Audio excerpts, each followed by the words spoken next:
Driver, start your engine!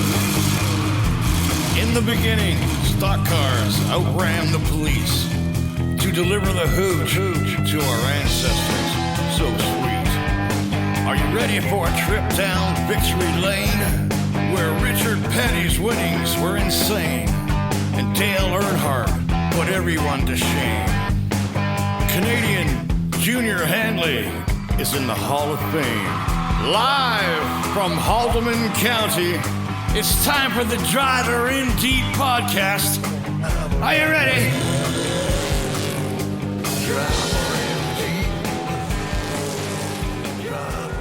Welcome everyone to the Driver in Deep podcast, brought to you by wingnutsports.com. Well, this is a little different. Today we have a guest with us in person, and we're going to have a little roundtable discussion here with Alex, myself, and longtime race official Sean Gibbs. We're sitting here watching the Pinty's truck race, qualifying from Bristol on dirt, and decided to record episode 12 of the Driver in Deep podcast. Absolutely. We thought we'd grab some footage right now. We got Gibbs here, Bristol starting. We're starting to, talking about the Bristol race and all that stuff that's going on. And what a good time to get him on to talk about some different things about officials. Sorry to drop this on you, Gibber. So just follow along with us. What could possibly go wrong, buddy? Nothing could go wrong at all. Welcome, Sean. Glad to have you on the show. Thank you. Yeah, well, I have to say, the way they transformed this track in Bristol from concrete to dirt is incredible. I was watching some YouTube videos this morning. I don't know how many tons of dirt they put in there, but wow, what an amazing amount of work they did. Yeah, it's definitely created a buzz, that's for sure. Just watching the transformation, as you said, it's just been amazing. And then the last week, the racing with the late models, the modifieds, the four cylinders, it just was amazing to watch. And it was great to see that the buzz that it creates for that.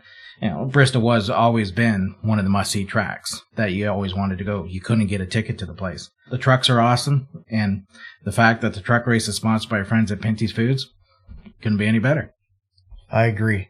As we all know, Pinty's does so much for motorsports in Canada, and over the last few years, they have had involvement with Bristol for the spring race in a lot of different ways. I've seen that, and it occurred to me, Alex, that people might think it's odd that a Canadian company is the title sponsor of the truck race at Bristol. Maybe it's because of the television coverage in Canada that makes that work. Nonetheless, there has been quite a buzz in Canada this week about the Camping World Truck Race being on TSN for the first time here. Do you think that could be because of a Canadian company being the sponsor?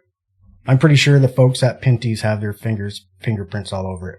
I'll tell you what, with the risk of getting him pissed off or interrupting him while he's watching the racing, I'm going to give everybody a quick call and see if he answers. Not sure if he will, but we'll see if he answers. I guess I should say who our friend is in case he does answer, and his name is Tony Spiteri, and he is the Vice President of Marketing and Innovation for Olymel Pinty's. Hell, he might even be there watching the race. I'm not sure if he won or not. Maybe we'll get, luck out and get some real sounds from the racetrack.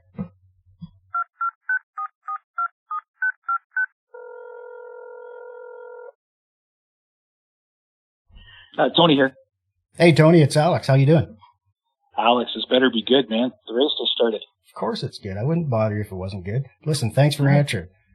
No problem. I'm sure you're focused on watching the Pinty's truck race.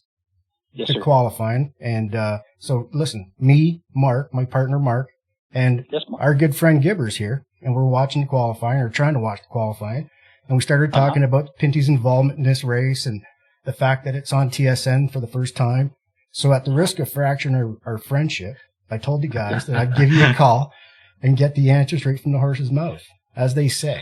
And Is it the horse's mouth, though, or is it another part of the horse's anatomy? yeah, it might be. I'm trying to be nice. Okay, And listen, all right. by the way, we're recording episode 12 for our Driver in Deep podcast, so I should first ask if you mind being on the podcast.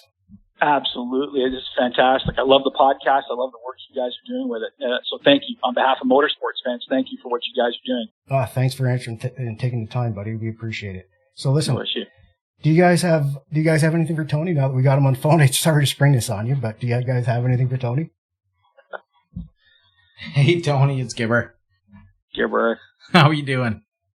Good, bud. Awesome. Are you down there in Bristol right now, or was that in the cards or anything with the restrictions? Or They're first class. They did everything they could, but frankly, it just didn't feel right with me to be there. It's breaking my heart not to be, but essential is essential, and I think the right choice is to be committed to food production before the racing, and that's what we got our mind wrapped around.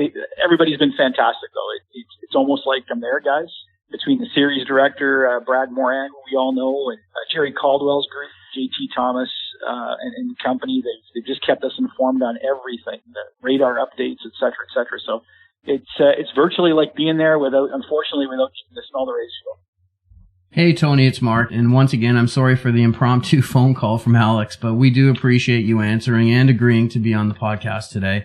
Even though the race will have been run by the time our episode drops, your insight on the race will really be appreciated by our listeners, I'm sure. So the question I have is, how did Pinty's get involved with Bristol over the past few years, and how do you get an ROI in Canada, being that it is in the U.S., or is Pinty's now in the U.S. market down there? Wow, multifaceted question. I like that. You can tell he's a marketing guy, Tony. Yeah. Yeah, no, it's at first class. I love the fact that he's talking about ROI, not left side lane. This is good. Is that a dig to Gibbs and I? Buddy, have you seen the size of me through COVID? No, it's all good. Attaboy, Tony. As long as we're all healthy and safe, that's a good thing. But to answer your question, Mark, I'll give you the simple answers. It all started with a pen. I can tell you that. It all started with a thank you note that was written by the management of Bristol Motor Speedway when we made the announcement that we were becoming the entitlement sponsor of the NASCAR Pinty Series. And at the same time, our former CEO at Pinty's wanted to surprise me for a weekend. He'd asked me a year and change prior what track I'd love to go to someday. And it was August, and we hopped in his truck, and the next thing I know, we were in Bristol, Tennessee. Long story not so long, the chap I met sitting in the driver's meeting for that race was Steve Smith. And it was just on a fluke, looking at my cell phone. We saw a picture of one of the cars. Claudia, my wife, and I had restored. It's a replica of the 3-car, the Earnhardt 3-car. And he was asking a ton of questions about it and where I got the Food City logo and all kinds of stuff. And he got announced up on stage. As you guys have been to drivers' meetings before, they always announce people kind of alphabetical order. And his last name's Smith, and they announced him as the owner of Food City. Well, that's interesting. That was really smooth the way he did that. He walked up on stage and they announced me next, and I walked up next, and I slapped him on the knee and said, that was about as smooth as James Bond, and he laughed. And he asked me, how come Canadian companies don't sell American grocers? That was August. By April of the following year, we as a company had our first listings of food products in the U.S. And so it all started from a pen, and I always encourage people, always say hi to the person you're sitting next to you in the elevator. You never know who they are, type thing. And you might just brighten someone's day, or you might end up with a multi-million-dollar business deal. Wow. Yeah, that's great. I know, like Mark said, you can imagine, I know you get it, as well, that we get these questions all the time. People know that I know you. We've done some dealings together, and they're like, why would Pinty sponsor a race in the U.S.? And it's so, it's hard to explain, but that kind of sums it up for everybody. So, well, I think it sums it up there, Alex. And the other thing, which you've taught me, you're the guy that actually taught me this. I gave an interview this morning about this, but in our business, Super Bowl is fantastic, right? When you think of Super Bowl, you think of chicken wings. Well, how many people would like to go see a game at Lambeau Field? They might be a Patriots fan, but they want to go to Lambeau Field. We might be Blue Jays fans, but we'd love to go see a game at Yankee Stadium, right? Hockey fan. Might have been the Forum, might have been Maple Leaf Gardens back in our day. Bristol is one of those tracks and we're seeing it now through this dirt event. People in Canada, they want to be part of it. So it's kind of interesting. But the ROI, to answer Mark's question, that's kind of where it comes from. The cost per thousand of the audience delivery. Well, that comes from all of us, Canadian gearheads watching. Well, you touched on a bunch of this, Tony, in that past couple sentences, but Pinty's is involved with a bunch of sports properties like the Ticats. We talked about Bristol, the NHL, the NFL Canada, NASCAR, curling. These guys have put curling on the map, the Blue Jays, etc. Obviously, sports properties are a proven winner for Pinty. So quickly, can you tell us why this works for your team? Very simple. Media is very fractured today. And in food, there's not a lot of margin. So you have to be very smart with your advertising dollars. Somebody, 25 years ago, you could buy Oprah Winfrey or Dr. Phil and you could reach, I hate to use the term, and I hope we don't get any hate mail for this, but the traditional media audience was women 25 to 54. Right. Well, you could, 25 years ago, you could buy a few programs and you could hit a big chunk of that target audience that way. Media doesn't work like that. It's very fractured. People are on social media. People are on internet-based TV. If you really want to break through, you've got to go to live programming. You've got to go to programming that people, don't want to see tomorrow. I don't want to see, yesterday's news tomorrow. I don't want to watch, the Maple Leaf game from a week ago next week. Like I want to watch it live. So it's a very cost-effective way to break through. Let's put it that way. Yeah, and I gotta cut in here because you said you don't want to watch Maple Leaf game next week.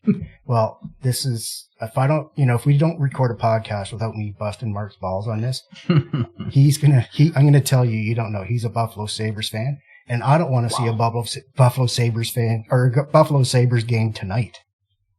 1:15. Yeah, well, listen, through the good times and the bad, that's all I'll say. But he is a Bills fan, Tony.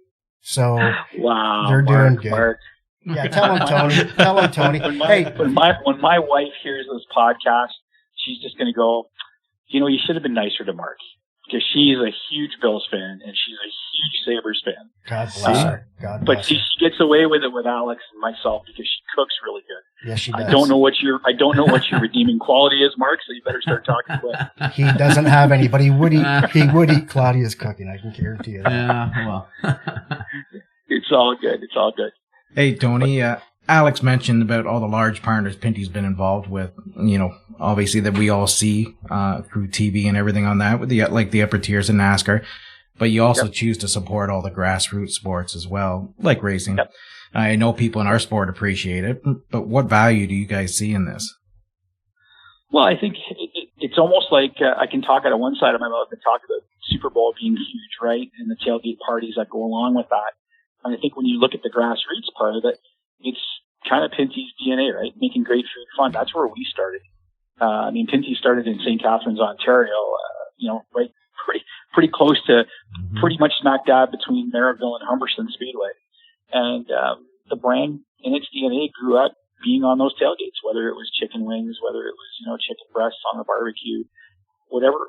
So, why does that investment make sense? A lot of people think, it's because, you guys are into those sports personally. No, it's about the ROI. It's about being where our customer is. And in today's world, I got to tell you, it's, you got to give back, man. You got to invest in where the future is. I had an interesting chat with a young lady, Jade Wilson, 12-year-old karter, from Trois-Rivières, Quebec.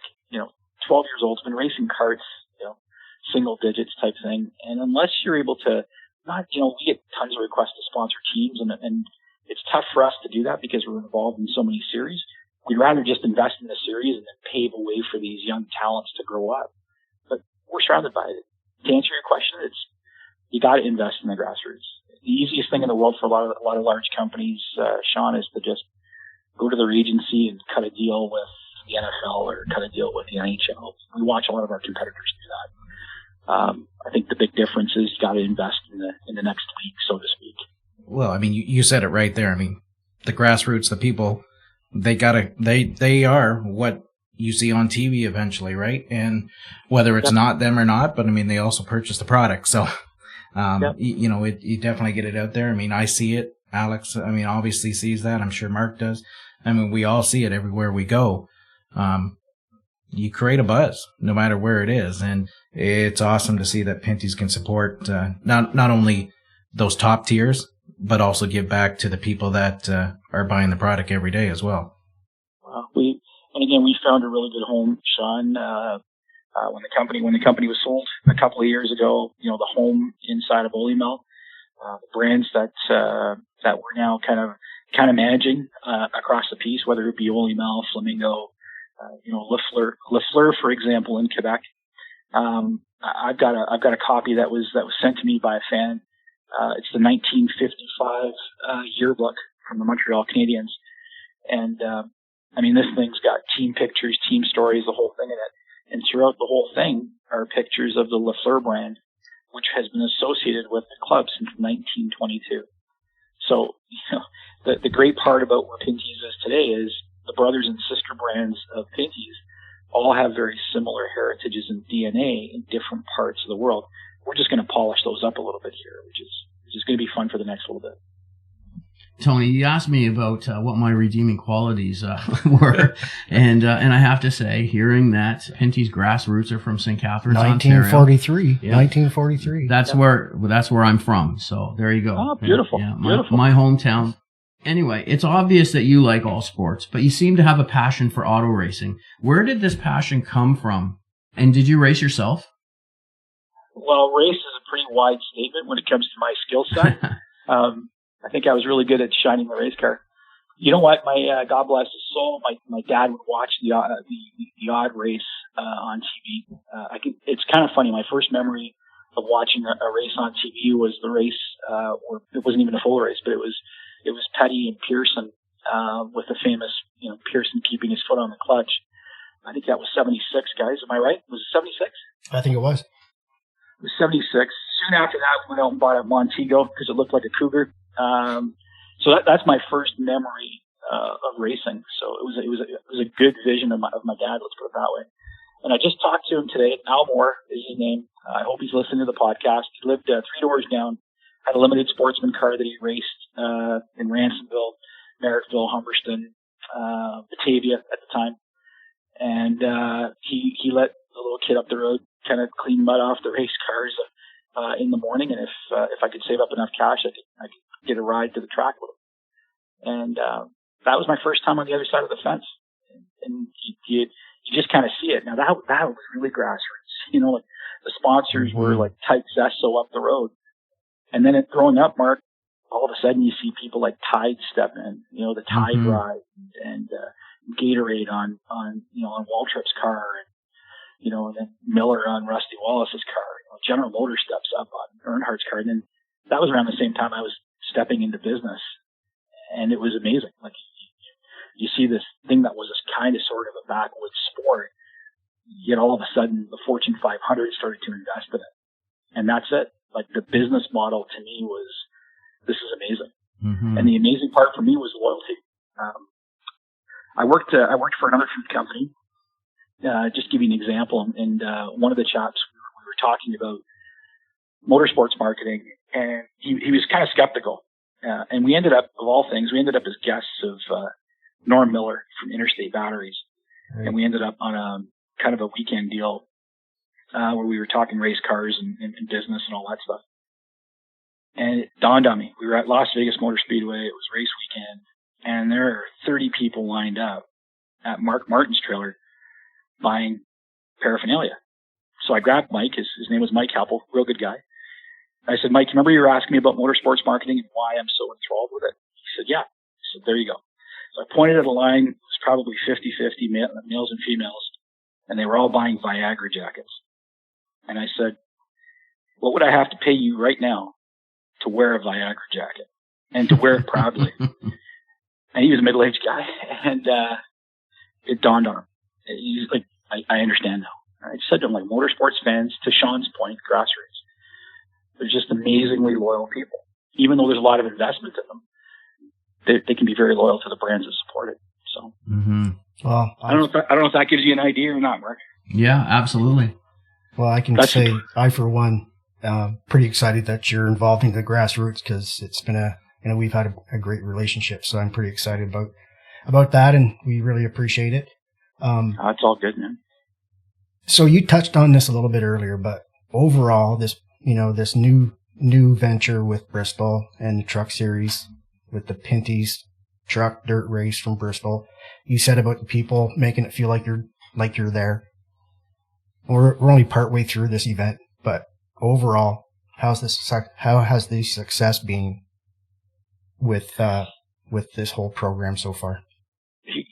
It's funny. I got asked the exact same question about 2 hours ago, and I said, let me just answer it as succinctly as I can. Post Stuart's announcement with Jessica, right? Actually, in the middle of looking at that situation right now. But post that announcement, and I talked to Stu just before they did that, I would say to you that my marketing friend here, Mark, if Mark and I were to do an earned media review of our involvement with the Pinty's Dirt Race at Bristol, we've probably already made back all of our investment before the green flag drops. If we were to add up all the mentions, all the logos, everything that's, we had 4 minutes and 58 seconds on CTV News 2 nights ago. That's great. Like I don't even know how to put a value on that. So the reason I say 2 hours ago is 2 hours ago I was debating with an individual on social media, just having a little bit of fun, good natured fun. And we're the worst in motorsports, right? As motorsports fans, we're the worst at tearing our own sport down. So it was an amazing discussion to have, and I actually made the comment where I said, if we would just pay attention to what fans want, and if we would just pay attention to what fans are moving towards, as opposed to just being focused on these cars are 0.3 slower, or that tire could have been better, or whatever. If we just spend a little bit of time on that, you'll see a lot more money come into the sport. Amen. Yeah. And I don't know how to put. I don't know if I've answered your question, Alex, but I would say to you that even if we don't turn another lap, if I was to do the monetary analysis and the ROI that Mark was asking for, I would say just around the same time Stuart and Jessica made their announcement, we pretty much recouped all our investment. Yeah, well, you answered it for sure. And, and you said about Mark asking about that ROI earlier. Mm-hmm. And that answers the questions for people, our listeners in Canada, that have that question, why Pinty's in the U.S.? Well, besides your business interest you have there and selling products at Food City, etc., you just said, would you have got that 5 minutes or 4.5 minutes on CTV any other way? Mm-hmm. Probably not. A couple of people that you know, Alex, some NASCAR folks, I was having a discussion with them this morning over breakfast here. It's a Teams meeting. And I said to them, for the last 22 years, I don't even want to talk about the date, the last time we had a lot of coverage in Canada on NASCAR, but I'll let your mind wander. It was about 20 odd years ago. It was after the Daytona race. And I shared with them that we have not had this coverage in Canada for any race series since that event. It's been ridiculous. Now, for the fans that asked the question, though, too, Alex, Pinty is now part of Olymel. All of our plants are here in Canada, 100% in Canada. We're very focused in Quebec, Ontario, and Western Canada. But we do business in 65 countries around the world. Wow. We're the fifth largest hog producer in North America. We're actually on the verge of being number 4. We've just eclipsed Hormel. Wow. So to give you an idea, we do business in China, Japan, Australia, the Philippines, again, 65 countries, including the United States. So Pinty is now becoming part of Olymel. Is it really has an opportunity as a brand to become I wouldn't say a global brand, I would say a continental brand at this point. But as a company, the Olymel brand is recognized. It's probably recognized more in Asia today than it even is outside of Quebec. Well, good for you guys. I can tell you, part of the reason why your hog numbers have gone up is because since you and these guys released the Pinty's bacon, I've ate about 6 hogs. Yeah. I have to tell you, there's not going to be anything. Good steaks, right, Tony? Sitting in Jukasa, chowing down on a burger with a couple of slices of Pinty's thick sliced applewood bacon. I know what that's going to taste like, and I know exactly the guy that can cook those up for us. Probably either Fitzy or Gibbs will do the best job on that. Yeah, let's stick with Fitzy. Gibbs would be eating the profits. I can take care of eating, Tony. You know that. Listen, just a couple of quick comments here for you, Tony, from a marketing guy. I think that's great to hear that you're so thrilled with the results that you've had so far leading up to this race. And myself, being in meetings with number crunchers over the years, it's really hard sometimes to justify marketing spend. And quite often we would say that only 50% of your marketing dollars work. We're just not quite sure what 50% they are. That's right. That's right. David Ogilvy. Yeah. But in this case, it seems like you hit the right 50%. And I think Pinty's is hit a lot more than 50% with all the things you're doing. So, and I think it's great. I follow you guys from a marketing perspective. I think you're doing a great job, and I love your products as well. So, thank you. I'll tell you what, Mark. If you're willing to put that on the podcast, I wouldn't mind a nice, clear, crisp copy. I can give it to a couple of the rest of the executives at Olymel. No, I appreciate that, bud. Yeah. And any insights you have, and Alex and Sean know this from hanging around. And any insights you have, feel free to share them. We need all the help we can get every time, and we don't have all the great ideas. We just have some of the good ones. Yeah, and the last comment was, just had a look at the trophy for today's race, and wow, I think it's awesome. Did you guys have a part in designing that yourself? Yeah, we have a great, Alex will know this chap, Kurt Bruns from Jostens. Kurt's company does the Daytona 500 trophy, as well as the Lombardi Trophy for the NFL, as well as the rings. They're doing the rings now for the Indy 500 and have for a little while. How about this as a deal? It is actually in Bristol right now. We should have a signed version of that back here. Oh man, hopefully by the end of the month. And I think maybe what we should do is plan to loan it to you for a podcast or two. And unfortunately, you can only talk to it, maybe cling it a few times, but it'll be cool to get some pictures with you guys, and hopefully you can post it. Absolutely. Yeah, would it ever?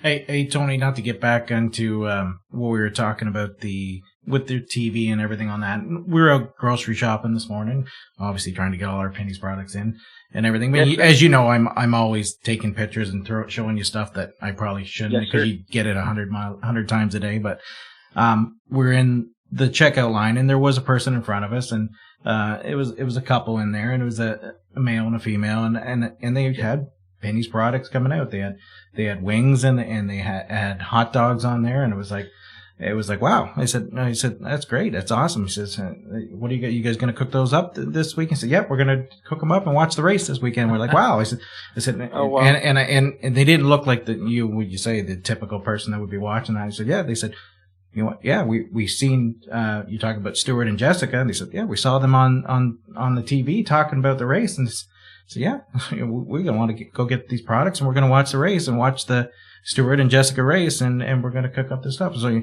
you talk about your return on investment. It's working, obviously, because that's a person that I probably wouldn't have thought that would have been buying at that time, but it's definitely working. Great story, isn't it? I mean, you just love hearing that. And then what we love is obviously, hey, feedback, man. If you liked it, or if you thought it was this, too much of that or too much of this, that's just the way we get better. So yeah, we're a fairly large organization, but we pride ourselves in kind of listening to what everybody says as much as we can. Well, buddy, you are part of a large organization, and we've done a bunch of deals just on a handshake, which still blows me away to this day. And I know your time's limited, and the fact that you actually answered this phone and salvaged this podcast is really cool. Well, if I see Nagy calling, I can, for the rest of for the folks that are listening to know, if you call, it's normally a good reason. Anyways, as long as I'm able to, I'm always willing to take your call, guys. So keep up the great work, and if there's anything I can do to help out, please give us a call. Thanks, Tony. We're excited to see the heat races go off here, or however they're going to do this, and get into the feature tonight hopefully at 8:00. Well, if it's going to go late, don't go eat some great Pinty's products, but leave a little bit of room for a refreshment or two. Hey, the girls are cooking that stuff up right now. That's why I'm trying to cut you off. Get to it, boys. Get to it. We'll talk later. All right, Tony. Thanks again. Thanks, Tony. Thanks, Tony. Wow. Hey, guys, when we decided to start recording like an hour or so ago, I don't think we had any idea where this was going to go, but Tony certainly added a lot and probably saved this episode. Yeah, no doubt about that. Him and his team at Pinty's Olymel do so much for sport in general. And I'll tell you what, they have food products. And I said to Tony that we're having some Pinty's tonight, and that's no lie. They're second to none, man. And they just keep innovating new things. And, now that they're involved with Olymel, or they're bought out by Olymel, their product span has got quite a bit larger. It's great. We can have bacon and ribs, and besides the chicken wings now, all with the Pinty's name. And it's just great to be able to support them. And, as a matter of fact, we just keep digging here and get that stuff ate before the feature starts. Yeah, I can't wait for that. And having said that, part of the reason we decided to record today for this episode is we have Sean with us, and I wanted to find out myself and get some insight on what the role of a race official is, and more specifically, tell us about flagging. So, Sean, how did you get started? Who inspired you to flag? And is this something that you tried to copy from someone? Well, I mean, I grew up around racing. I was almost born at Oswego Speedway back in the day. My parents were pregnant, and they were always at the races, and it was a great time to be out there. And I was actually officiating at Flarenborough, where Alex was racing at the time, and I think I was 17 at the time, just started out. Weren't you the guy that come across the track with an official shirt on, getting pictures of my feature wins? Well, that's what I do now, isn't it? But yeah, no, I mean, it was a great time at Flarenborough and that. And while I was there, I got offered to come help out at Paris Speedway at the time, and they didn't have a flagman at the time. And then that's where I first started flagging, actually, right down, standing on the track at Paris Fairgrounds Speedway. And it was micro sprints or whatever. Yeah, they were 4-cylinder modifieds and all that. So 4-cylinder cars, mini stocks and stuff, as you'd see now. It was fun. It was different. I mean, it was definitely grassroots at that, as you say that. But yeah, I mean, from Oswego to Cayuga, I mean, my parents would travel back and forth between those two tracks growing up. I mean, there was a lot of flagmen. I mean, I was always after the races up on the flag stand just because that's what kids did, right? I mean, it was awesome. Always had a flag in my hand in the stands and just playing to that extent. Norm Bacon at Oswego, I mean, he was a god to me. You just look at him, he controlled everything, and that's what you see as a kid, right? It was awesome. Mm-hmm. I mean, did I try to copy anyone? No, not really. I mean, it just, went at it. It's just something you just wanted to do as you're growing up as a kid, and I just got lucky to have the chance to do it. Awesome.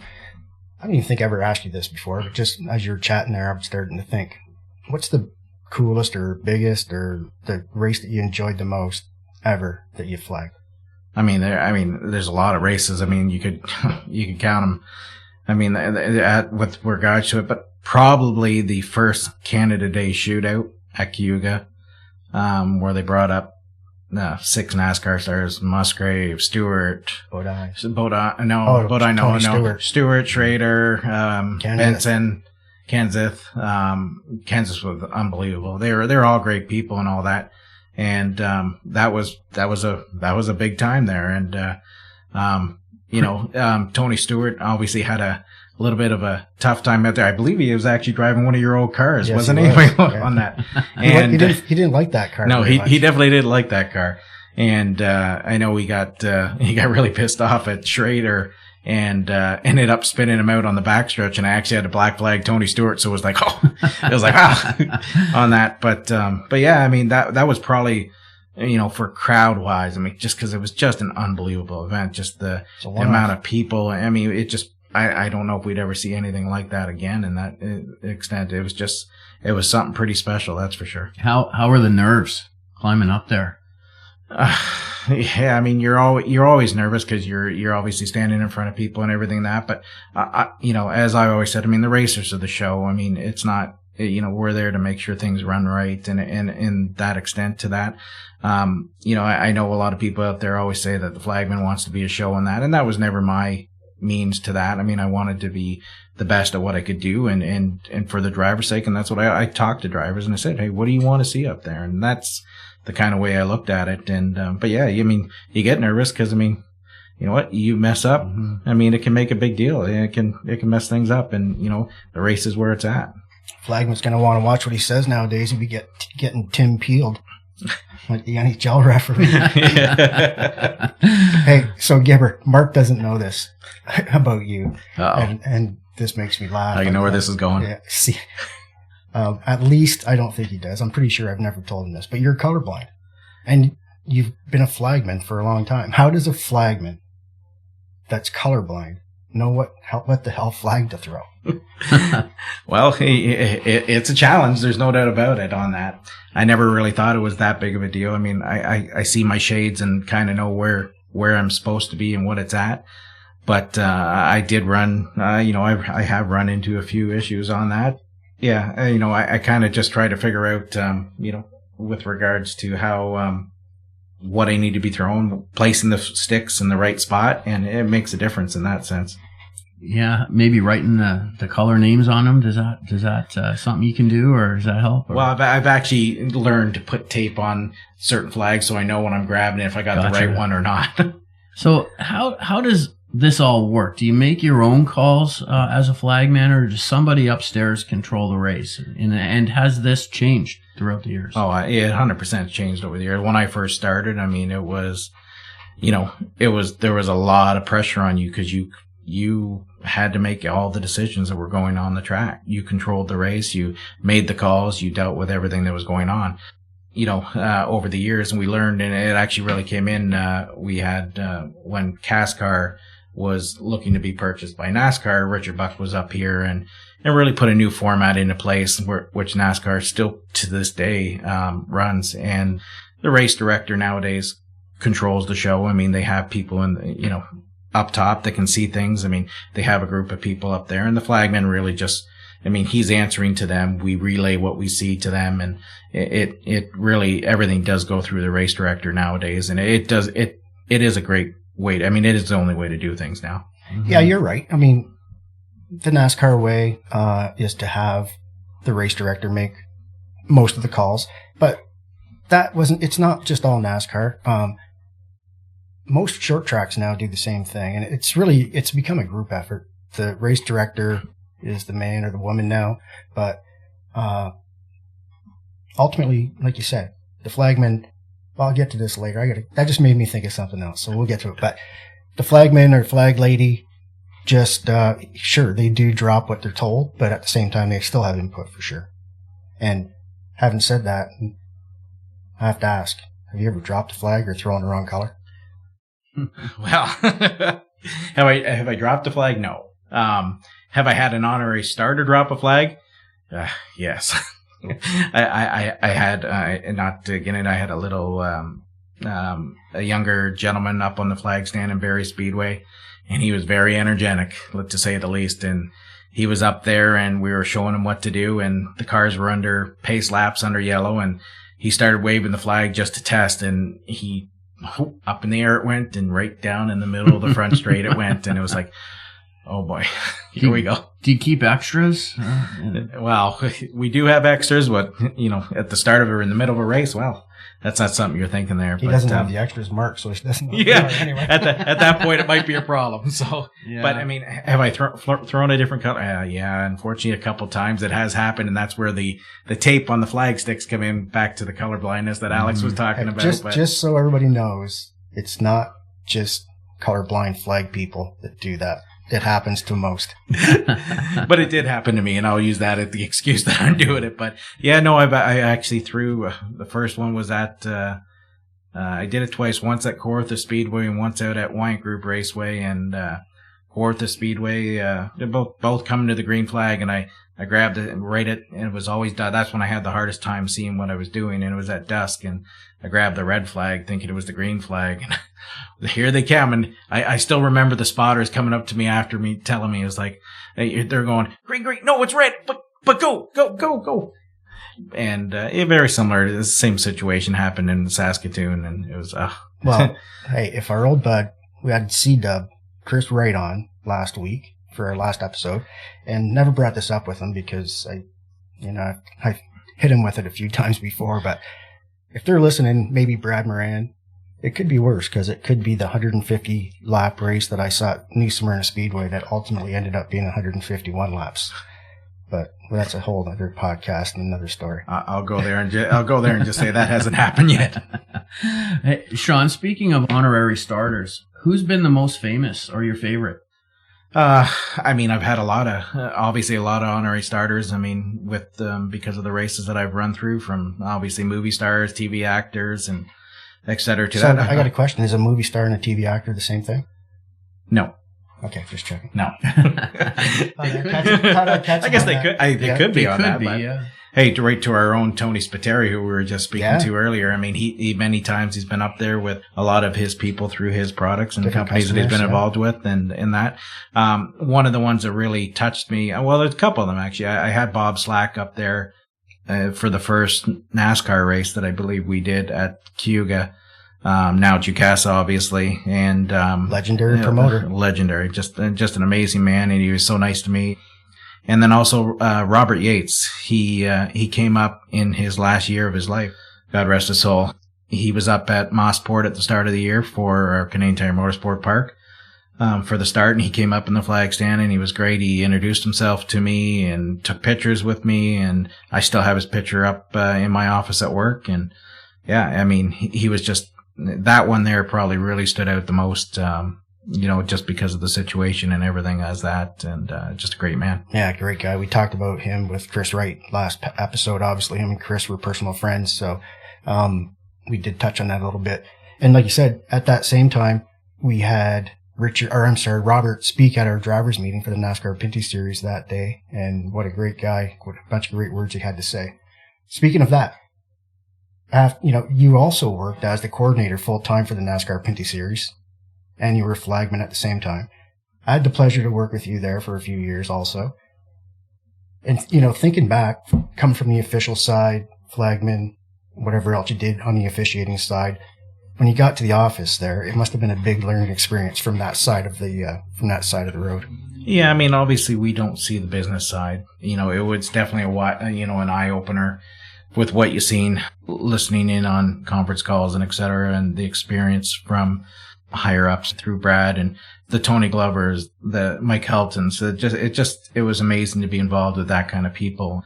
It was pretty cool to learn that side, and it definitely gave me a different you open your eyes to what happens and why the events are happening the way they are. And it was something that I would never regret for taking that position on, and it's definitely something that I wanted to do, and it's just a big part of my life, and it was awesome.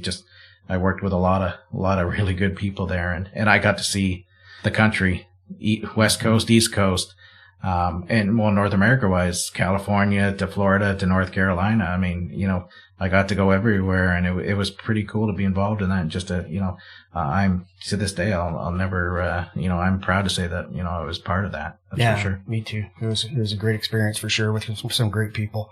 So I got to get back to this because I mentioned this a few minutes ago about Mark asked, I think, what a flagger does, who makes the calls. I think I've told you about this before, Gibber, and I'm going to invent this because ultimately a flagman or a flagwoman doesn't need to do anything, and I'm going to be the first person to replace a flagger with a virtual flagger. That's my next project in life. I'm going to invent one of those. All you people do is go up there, wave the flag as you're told. So my thought is, the world's advancing quicker than we can say hello. I just think having a virtual flagger up there, when I watched the My Racing this winter, I thought, you see that guy up there looking like a little virtual flag person, and I thought, you know what? I'm going to make one of them.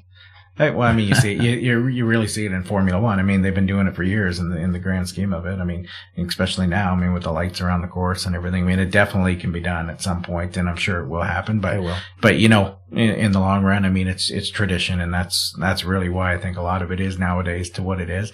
It's still another aspect that, the reporting of what you see on the track that officials on the ground can't see.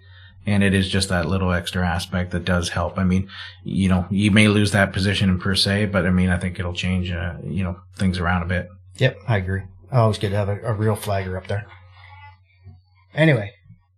Anything else you want to add, Sean? Anything we missed talking about flaggers? I want to get watching this truck race here. Yeah. We need to get doing this. That sounds like a plan. This has turned out to be a great episode, I think. And the fact that we were just hoping to record a piece of it today, and who would have known that Tony was going to answer the phone, give us a bunch of great content, a bunch of great topics. And I know I learned a bunch, and I'm sure our fans will too. So ultimately, I guess it's another one in the books, Mark. Yeah. How about you tell our listeners how they can support us? Absolutely. I think you said it last week. Facebook. If you head on over there, search for our Wingnut Sports page on Facebook, And also, if you listen to us on Apple Podcast or Spotify, please take a second to like the podcast for us. We would really appreciate it. Absolutely. This has been the Driver in Deep podcast with your host, Mark and Alex, and special guest, Gibber. Thanks for listening. Well, we're wide open sideways. All right, you're clear. The talk is cheap. You're clear on this. We got the foot to the floor. We're gonna drive her in deep. Gonna be on the inside of you. All right, you're clear. Got a slow boat coming up on your inside. All right, you're clear. You're clear on this. Gonna be on the inside of you. All right, you're clear.